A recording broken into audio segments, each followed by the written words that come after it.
Hello dear students and welcome back to my channel.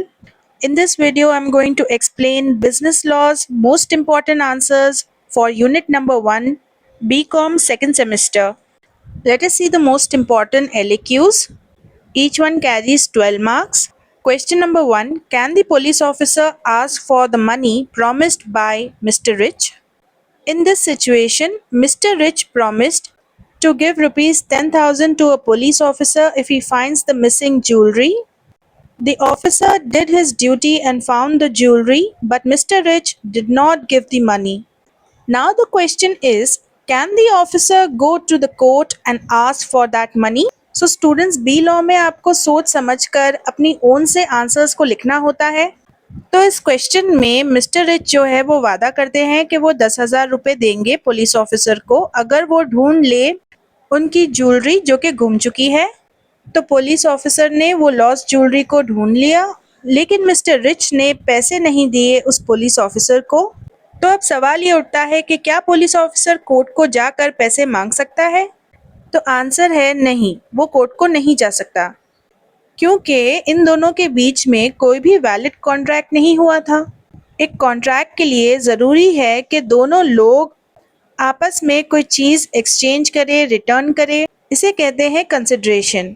लेकिन यहाँ पर पुलिस ऑफिसर ने कुछ भी एक्स्ट्रा नहीं दिया, उसने बस अपना काम किया है. वो पुलिस ऑफिसर है तो ऑब्वियसली ऑलरेडी पुलिस ऑफिसर को गवर्नमेंट पे करती है जो भी वो सामान ढूंढता है, चाहे वो सामान गुम चुका हो या फिर चोरी हुआ हो. तो पुलिस ऑफिसर तो बस अपनी रेगुलर ड्यूटी कर रहा था. ये कोई भी स्पेशल सर्विस नहीं है जो कि वो मिस्टर रिच को दे रहा है. और जो पुलिस ऑफिसर्स होते हैं उन्हें अलाउड नहीं होता कि वो कोई भी रिवॉर्ड एक्सेप्ट करें गवर्नमेंट का काम करने के लिए. ये गवर्नमेंट के लॉ यानी कि कानून के खिलाफ है और पब्लिक के रूल्स के भी. अगर पुलिस वाले पैसे लेने लग गए लोगों से अपना ही काम, अपनी ही ड्यूटी करने के लिए, तो ये बिल्कुल भी फेयर नहीं होगा. ये उनकी ताकत का गलत इस्तेमाल होगा, क्योंकि ये वादा एक गवर्नमेंट ड्यूटी के लिए किया गया था. ये एक लीगल प्रॉमिस नहीं हो सकता. जो पुलिस ऑफिसर है वो कोई भी लीगल कंप्लेन फाइल नहीं कर सकता और वो कोर्ट को भी नहीं जा सकता पैसे डिमांड करने, क्योंकि जो वादा उससे किया गया था वो कोई भी लीगल एग्रीमेंट नहीं था. सो भले ही मिस्टर रिच ने कहा हो कि मैं तुम्हें पे करूंगा, लेकिन जो लॉ है, कानून है, वो उसे फोर्स नहीं कर सकता ऐसा करने के लिए. Question number 2, A and B agreed to marry, but A became mentally sick before marriage. Is the agreement still valid? तो इस केस में A और B ने डिसाइड किया कि वो शादी करेंगे, लेकिन शादी से पहले A जो है वो मेंटली अनस्टेबल हो जाता है. अब सवाल ये है कि उन दोनों के बीच जो एग्रीमेंट हुआ था वो वैलिड है या नहीं. तो जवाब है नहीं, वो एग्रीमेंट अभी वैलिड नहीं है. सबसे इम्पॉर्टेंट रूल किसी भी वैलिड एग्रीमेंट का होता है कि दोनों भी पार्टीज़ को समझना चाहिए कि क्या वो लोग कर रहे हैं. इसे कहते हैं साउंड माइंड होना, यानी कि अपने कॉन्शियस दिमाग के साथ काम लेना. इसका मतलब ये है कि दोनों भी पार्टीज़ को मेंटली हेल्दी होना चाहिए और सही और गलत की पहचान को समझना चाहिए. कोई इंसान जो मेंटली सिक हो वो प्रॉपर डिसीजंस नहीं ले सकता, वो चीज़ों का मतलब नहीं समझ पाते और अपने एक्शंस का रिजल्ट भी नहीं समझ पाते. तो अगर ए शादी से पहले मेंटली सिक हो जाता है, इसका मतलब ये है कि ए प्रॉपरली शादी के लिए अग्री नहीं कर सकता. इसका मतलब ये है कि एग्रीमेंट ने अपनी वैल्यू को खो दिया है, अब वो एग्रीमेंट वैलिड नहीं रहा. अकॉर्डिंग टू द लॉ दोनों भी पार्टीज मेंटली लीगली फिट होने चाहिए किसी भी टाइप के कॉन्ट्रैक्ट में आने के लिए. अगर दोनों में से किसी एक को भी कॉन्ट्रैक्ट समझ में नहीं आता है, तब वो कॉन्ट्रैक्ट वैलिड नहीं रहता, एक वैलिड एग्रीमेंट नहीं रहता. और एक बात कि शादी में दोनों भी साइड्स को प्रॉपरली एक दूसरे के बारे में मालूम होना चाहिए, तो एग्रीमेंट रियल और क्लियर होना चाहिए. सो इस सिचुएशन में जो एग्रीमेंट है to marry is not valid. वो एग्रीमेंट बिल्कुल भी लीगल नहीं है, क्योंकि एक इंसान को एग्रीमेंट समझ में नहीं आ रहा ड्यू टू हिज और हर मेंटल इलनेस. सो कोई भी बी को फोर्स नहीं कर सकता कि वो शादी करे, कंटिन्यू करे उससे शादी करना। कानून भी इसे सही नहीं मानता क्योंकि ये एक वैलिड एग्रीमेंट नहीं रहा। Question number 3, what are the essential parts of a valid offer and consideration? What is consideration? As you can see, I have marked 100% for this question, means this is damn sure. तो एक contract को valid बनने के लिए उसमें बहुत सारे parts होना ज़रूरी है। दो ऐसे मोस्ट इम्पॉर्टेंट पार्ट्स है, ऑफर और कंसिडरेशन। ऑफर का मतलब है जब एक इंसान दूसरे इंसान के साथ डील करने के लिए इंटरेस्ट दिखाता है। ये शुरुआत होती है किसी भी कॉन्ट्रैक्ट की। अब मेन फीचर्स देख लेते हैं एक वैलिड ऑफर के, यानी कि क्वालिटीज़। सबसे पहले जो ऑफ़र है वो क्लियर और इजी होना चाहिए समझने के लिए। जो पर्सन ऑफ़र दे रहा है उसे चाहिए कि वो एक लीगल एग्रीमेंट को बनाए। नेक्स्ट थिंग इज़ दैट जो ऑफ़र है उसे शेयर करना चाहिए दूसरे इंसान के साथ।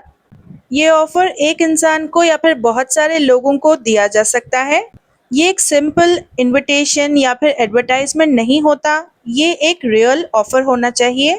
अब कंसिडरेशन क्या होता है? कंसिडरेशन का मतलब है कोई चीज़ को रिटर्न में देना एक वादे के लिए, फॉर अ प्रॉमिस।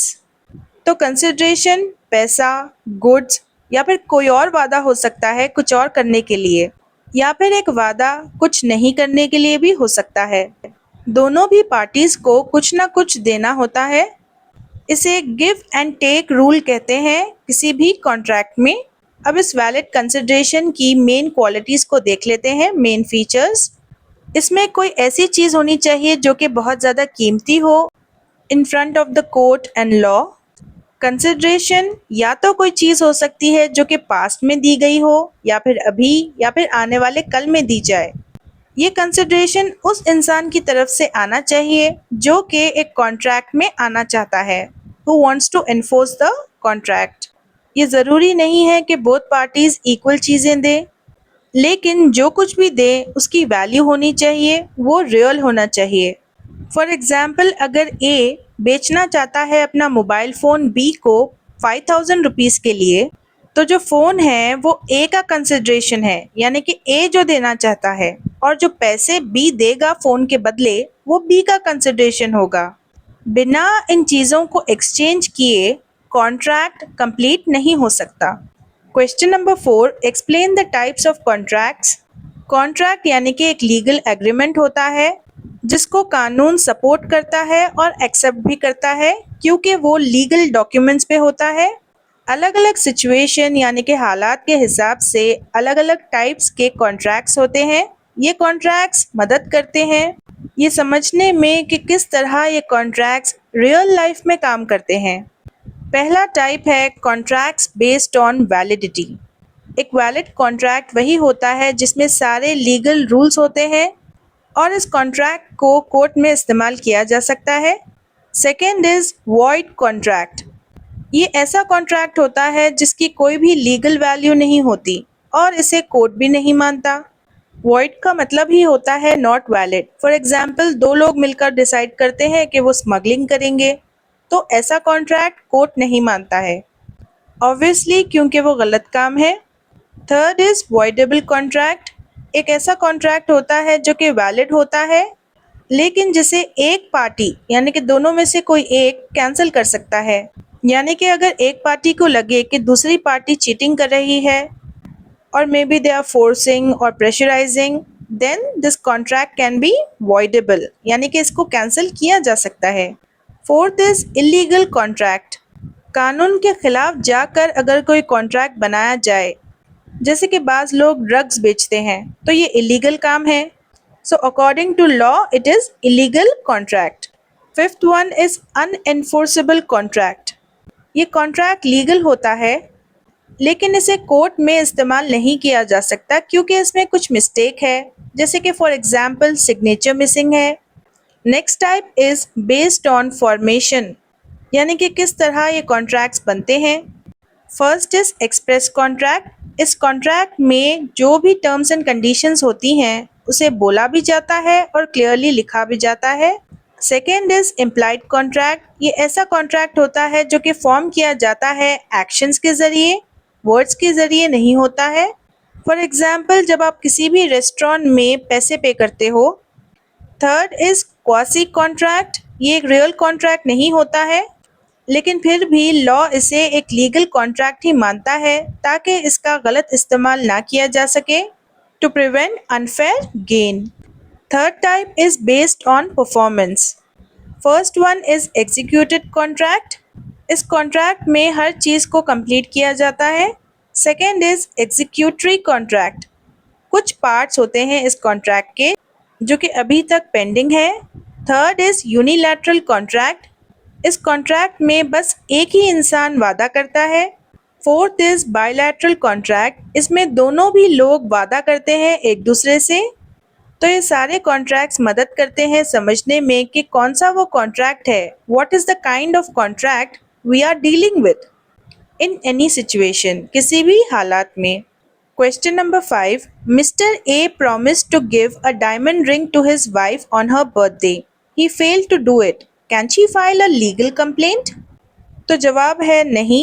इस सिचुएशन में जो वाइफ है वो एक लीगल कंप्लेंट फाइल नहीं कर सकती, क्योंकि उन दोनों हस्बैंड वाइफ के बीच कोई भी लीगल कॉन्ट्रैक्ट नहीं हुआ था उस वादे के लिए जो कि हस्बैंड ने वाइफ को किया था। अकॉर्डिंग टू लॉ सिर्फ कुछ ही वादे ऐसे होते हैं जिन्हें वैलिड एग्रीमेंट समझा जाता है। तो जो लॉ होता है वो मेनली उन वादों को एक्सेप्ट करता है जो कि किसी को अपने लीगल राइट्स या फिर ड्यूटीज दे।